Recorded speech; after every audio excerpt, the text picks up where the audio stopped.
Na-mention mo nga puro paghihigpit Itong super visa, importanteng punto rin dito, you have to get your own insurance, para Yes sa po. magulang mo. Yes po. So, meron pong tinatawag na super visa insurance and it's one of the requirement. Hindi ko exactly alam kung magkano siya nagre-range, pero I think nasa over siya sa regular. Kasi of course, take into consideration, pag parents and grandparents, most likely they are on the older side po sa age, no?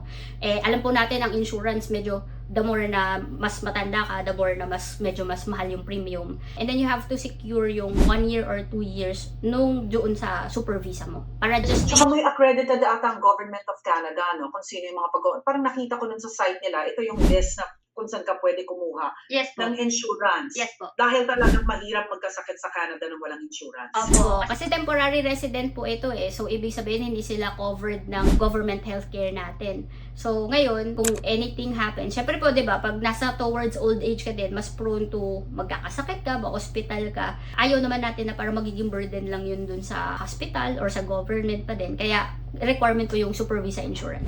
Itong yung dating PG, parent-grandparent sponsorship, parang ang pinakahuli is, di ba, yung mga nag-file ng 2020, yun yung tinitingnan nila? Yes po.